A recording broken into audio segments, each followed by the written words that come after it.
Hello, my name is Decuf, and today I'm going to be discussing how women athletes are portrayed in the media. This curiosity of mine began when I read an article from the Los Angeles Times titled UCLA LSU is America's Sweethearts versus its Basketball Villains. The language immediately struck me. The UCLA women's basketball team was described as America's Sweethearts, while the LSU team was labeled as basketball villains. These contrasting portrayals weren't just about team dynamics, they reflected deeper societal biases. The article went further, referring to LSU players as dirty debutantes and comparing the matchup to good versus evil. Such descriptions aren't just colorful language, they carry connotations that can reinforce harmful stereotypes. The term dirty debutantes, for instance, juxtaposes traditional femininity with a sense of impropriety, casting the LSU players in a negative light simply for their demeanor or style of play. And this kind of language isn't isolated. It reflects a pattern where female athletes are often pigeonholed into roles like sweetheart or the villain, based not on their skills, but on how well they conform to societal expectations of femininity. This dichotomy can be particularly damaging as it undermines the athlete's accomplishments and reduces them to caricatures. The backlash to this article was swift. LSU coach Kim Mulkey criticized this piece as sexist, highlighting how it unfairly targeted young women athletes. The Los Angeles Times later edited the article, acknowledging that it didn't meet their editorial standards. But this incident made me reflect on how pervasive and insidious gendered bias can be in media narratives. Understanding and challenging these biases is crucial. When media outlets perpetuate stereotypes, they influence public perception and can impact the opportunities and recognition female athletes receive. By scrutinizing the language and narrative used, we can begin to foster a more equitable and respectful portrayal of women in sports. So this article was really a catalyst for me, illuminating the subtle yet powerful ways media language shapes our understanding of female athletes. Continuing my research, I started noticing how the media talks about women athletes, and it became clear to me that this isn't just a few isolated instances. These are common patterns. So I really quickly noticed a common theme that a lot of what journalists are saying are microaggressions. So microaggressions are small comments or attitudes that seem harmless on the surface but actually reinforce stereotypes. In sports journalism, they often show up in how athletes are addressed, described, or questioned. Women athletes are expected to maintain a certain image, one that's delicate, nurturing, and soft. Anything outside that narrow expectation gets questioned or criticized. For example, Serena Williams, one of the greatest athletes of all time, faced nonstop scrutiny after becoming a mother. Her pregnancy wasn't celebrated as a new chapter. It was framed as a threat to her career. And now she is still constantly questioned. Will she still be competitive? Is she neglecting her daughter by chasing her career? Even the simple act of celebrating milestones, like returning to competition, became loaded for her. Journalists seemed less interested in her achievements and more focused on whether she was meeting the traditional ideal of a quote-unquote good mother. And this pattern plays out across sports. Women are asked to smile during interviews. They're called girls, while their male counterparts are recognized as full-grown men. Commentators don't just ask about the game, they expect women to be charming, ladylike, and pleasant on command, regardless of the intensity of what they've just accomplished. This type of language reinforces the idea that no matter how great women are at what they do, their first job is still to be quote-unquote feminine, not strong, fierce, or assertive. Another huge problem is the constant policing of women's appearance and how much more attention is paid to what they're wearing rather than what they're achieving. When Paige Bueckers was preparing for her WNBA draft, coverage from major outlets spent whole sections of their papers. I found a recent one from New York Times discussing her outfit choices. Reporters interviewed her stylist, asking what she would wear, not how she would impact a team. This is one of the clearest examples of how women athletes' style is treated like headline news, even at the peak moments of their athletic careers, like Paige Bueckers recently getting drafted number 1 overall. And when it comes to athletes like Serena Williams, it's even worse. Serena's fashion choices on the court, whether it's a catsuit or a tutu, have been framed as disruptive or inappropriate. New dress codes have even been created in reaction to her, aimed at policing what is acceptable, which historically has meant upholding narrow, white, feminine standards. This isn't just about clothes, it's about control. It's about who gets to be seen as professional and who gets labeled as the problem for expressing them. Alongside the hyperfocus on appearance is the way women athletes are sexualized and objectified in the media. Photo shoots, camera angles, and media portrayals often reduce women to body parts rather than highlighting their athleticism. Even when both men and female athletes are featured in the same kind of shoots, like ESPN's The Body Issue, women are still more likely to be posed or framed in ways that emphasize their sexuality. This sends a clear message. Women athletes aren't just athletes, they're objects of visual consumption. Research shows that when female athletes are sexualized in media, people perceive them as less capable, less intelligent, and less respectable. Even if a woman is world-class at her sport, if the media frames her primarily through her looks, the audience tends to value her athletic talent less. This ties back to microaggressions because it's not always blatant. It's subtle, it's constant, and it chips away at women's credibility, framing them as bodies first, athletes second, if at all. Another ongoing issue is just how underrepresented women athletes are across all media platforms and what the absence implies. Studies have found that coverage of women's sports often makes up just a tiny fraction of total sports news. Even when women do get covered, their achievements are sometimes explained away, with wins credited more to their opponent's mistakes than to their own skill. This isn't just about numbers. It reinforces the assumption that women's sports are less interesting, less competitive, and less valuable. It's a form of microaggression that tells women athletes again and again that they are second-class citizens to the sports world. When female athletes are barely seen, and when they are seen are sexualized or diminished, it sends a powerful message to young girls about what they can expect if they chase their dreams in sports. Because of all these stereotypes around femininity, appearance, and respectability, women athletes often feel pressured to engage in what researchers call apologetic behavior. This means going out of their way to appear traditionally feminine, to emphasize heterosexual relationships in public, and to soften their image to seem less threatening. Over 70% of college women athletes admit to doing this at some point. It's not just about personal style, it's about survival. It's about navigating a system that demands they be strong, but not too strong, competitive, but not too aggressive. When you look at all these patterns together, the microaggressions, the policing of appearance, the sexualization, the lack of coverage, the expectation of apologizing for being an athlete, it paints a pretty clear picture. The media doesn't just report on women athletes, it shapes how the world sees them and how they see themselves. That's why it's so important to recognize these issues, call them out, and push for better, fairer coverage. When we talk about media narratives and microaggressions, it's easy to think that it's just harmless wording or innocent comments. But the reality is the way journalists talk about women athletes has real and serious consequences. And it's not just about being hurt. It affects athletes' health, their performance, and even how they see themselves. First, the stress of constantly dealing with microaggressions isn't just emotionally exhausting. It can actually have physical effects. Research shows that chronic stress caused by microaggressions can lead to changes in the body's endocrine, immune, and cardiovascular systems. It can wear athletes down physically, not just mentally. When someone's always on edge, always bracing for the next slight, their body stays in a state of high alert. Over time, that takes a toll. There's also the concept of stereotype threat. This happens when someone knows that a negative stereotype about their group exists, and the pressure of not wanting to confirm that stereotype actually ends up hurting their performance. For women athletes, this means that the constant pressure to not seem too emotional, too weak, or too unfeminine can literally drain the mental resources they need to compete at their best. Instead of focusing fully on their sport, a part of their brain is always working overtime to prove stereotypes wrong. That's an unfair burden that male athletes usually don't have to carry. Objectification plays into this too. When women are constantly reduced to their appearance, it becomes harder for them to maintain peak motivation and concentration. Their bodies are being judged rather than celebrated for strength and skill, which can make even elite athletes feel like they're under a microscope.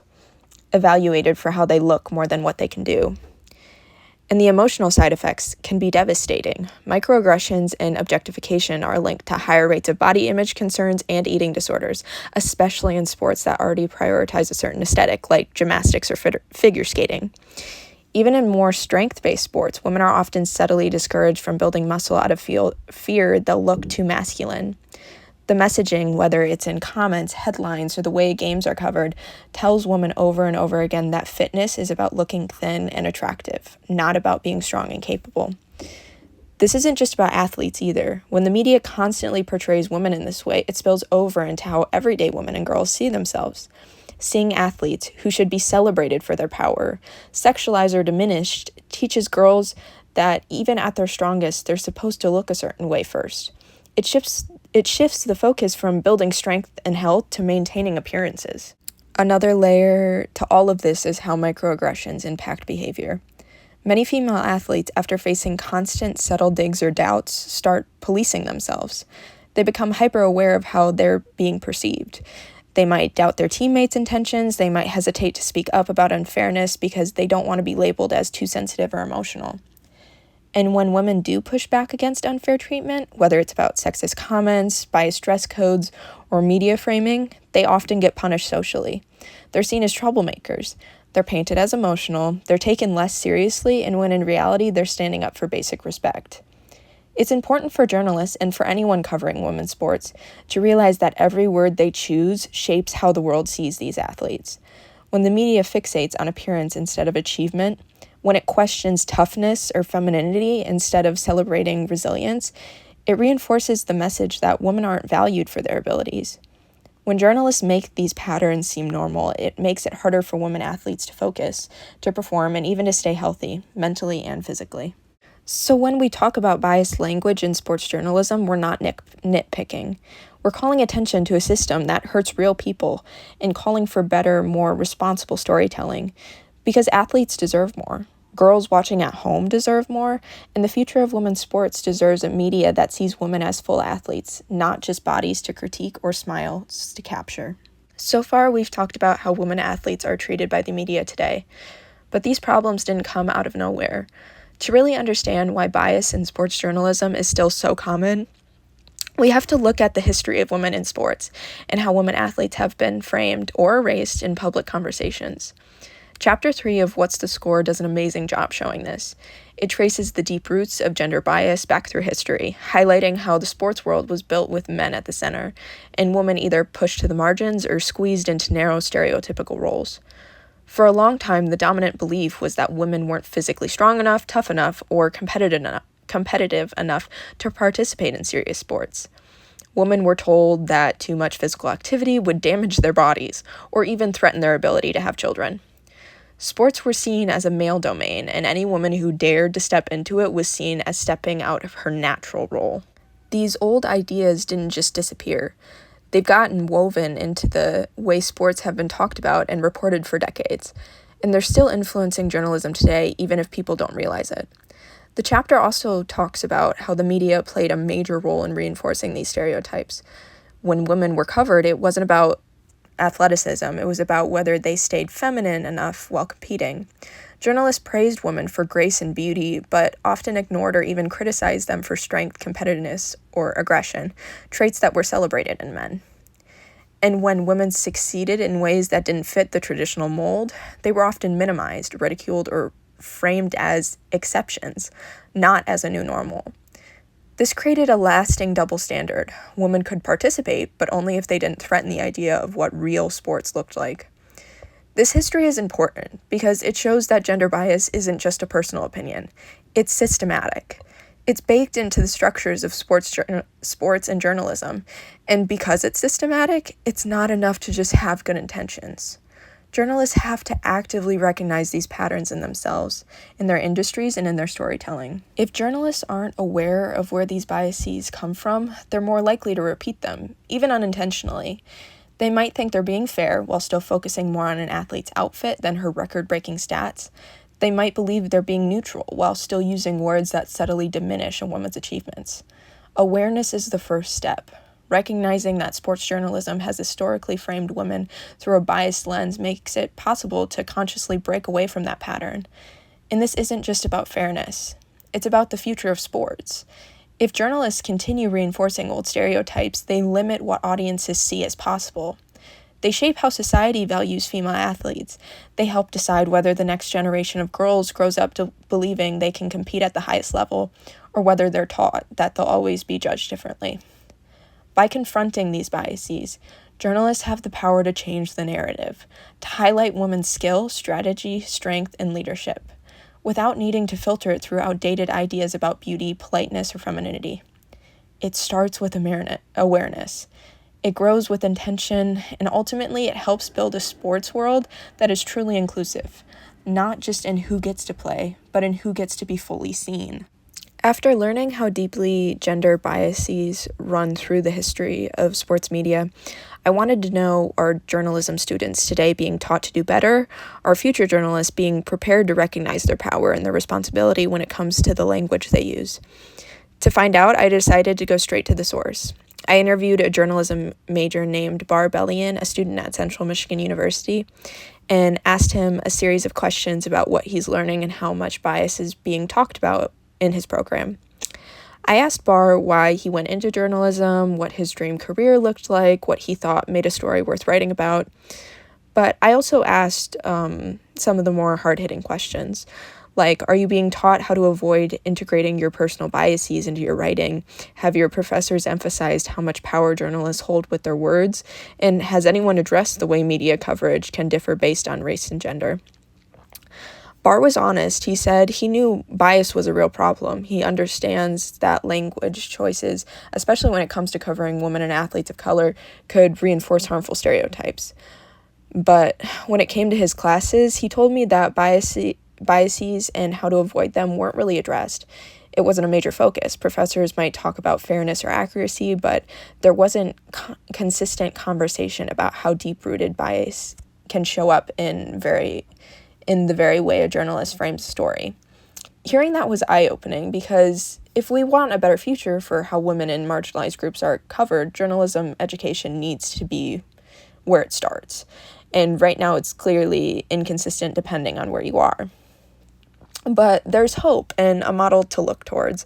At Northwestern University's journalist program, students are being asked to grapple directly with these issues. Their department lays it out clearly. They talk about stereotypes, coded language, and unconscious bias as obstacles to the media's job of seeking the truth. They ask tough questions like, how does the media shape the way people view race, gender, ethnicity, and sexuality? How does the language journalists use affect public understanding and even public policy like voting rights or criminal justice? At Northwestern, the responsibility isn't just about telling stories. It's about recognizing narrative framing, examining how marginalized groups are portrayed, and committing to more ethical, informed storytelling. Their goal is for students to not just be better journalists, but better critical thinkers and more socially responsible citizens. This is the kind of curriculum that recognizes something really important, that media isn't neutral by default, that if journalists aren't aware of their own perspectives and the historical baggage attached to certain words and narratives, they will keep repeating the same harmful patterns, even without meaning to. Journalists have a huge influence over what the public believes is true, what groups are seen as trustworthy, what achievements are celebrated, and what voices get amplified. And because of that, journalism education has to go beyond teaching grammar and deadlines. It has to teach self-awareness, critical analysis, and active responsibility. In this segment of the podcast, I want to share an observation that offers a glimmer of hope amidst the broader issues we've discussed. After examining national media coverage and its often biased portrayal of women athletes, I turned my attention to local journalism to see if these patterns persisted on a smaller scale. Specifically, I reviewed an article covering Central Michigan University's women's volleyball team. The article was titled, "The Best Part About Us is That We Are Us." What stood out to me was the article focus on the team's performance, resilience, and camaraderie. It highlighted the players' achievements, such as redshirt junior Abby Olin setting a single-season record for solo blocks and senior Ellie Gertiza concluding her career with 1,819 digs, placing her fourth in program history. The narrative emphasized the team's unity and determination, with quotes from head coach Mike Golick praising the athletes' commitment and growth throughout the season. Notably absent were the subtle biases and objectification often present in national coverage. There was no undue focus on athletes' appearances or personal lives. Instead, the article celebrated their athletic prowess and team spirit. This example suggests that local journalism, perhaps due to its proximity and direct engagement with the community, can offer more balanced and respectful coverage of women athletes. It underscores the potential for media at all levels to shift narratives and contribute to more equitable portrayal of women in sports. As we consider the broader implications of media representation, it's encouraging to find instances where journalists get it right. These examples can serve as models for more inclusive and unbiased reporting, reminding us that change is not only necessary, but also achievable. As I wrap up this episode, I want to take a moment to reflect on everything I've learned through this journey.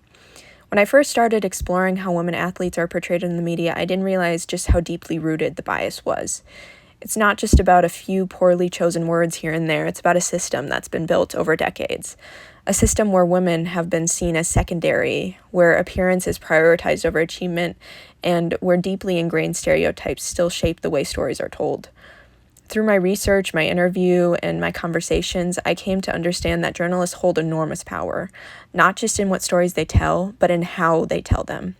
Words matter, framing matters, and when journalists don't recognize their own biases, they can end up reinforcing harmful ideas without even realizing it. But something else came in my interview with Belian, something that really stuck with me. He pointed out that journalism today isn't just shaped by truth-seeking, it's also shaped by money. In a capitalist world, headlines that spark outrage or feed into familiar narratives, even if they're harmful, tend to generate more clicks, more views, and ultimately more profit for publishing companies. And that's a huge part of the problem. When media companies prioritize profits over people, they end up rewarding stereotypes and shallow coverage instead of responsible, nuanced storytelling. The bias isn't just individual, it's systematic, fueled by financial incentives that encourage quick judgments over thoughtful reporting. So where do we go from here? If we want better journalism that truly represents women athletes with the dignity and respect they deserve, we have to focus on 4 key solutions. Recognition of the problem. Journalists have to be willing to see bias when it happens, in themselves, in their industry, in their traditions. Without recognition, there can be no change. Openness to learn. It's not enough to mean well. It's not enough to say, I didn't intend harm. Journalists need to actively seek out education, feedback, and new perspectives, especially from the communities they cover. Being the change, waiting for someone else to fix it won't work. Journalists have to take personal responsibility for the way they frame stories. Every article, every interview, every broadcast is a choice, and those choices matter. Changing the conversations, we have to push for bigger changes in newsrooms, classrooms, and conversations about media. That means questioning old standards, rewriting newsroom practices, and supporting media that does the work of representing all athletes fairly and fully. The truth is, journalism shapes the world we live in. It shapes who we admire, who we listen to, and who we believe in. If we want a world where women athletes and all marginalized groups are truly valued for strength, skill, and humanity, then we need journalists who are willing to rethink, relearn, and rewrite the story. Change is possible, but it starts with recognizing that the way things have been isn't good enough, and being brave enough to imagine and create something better.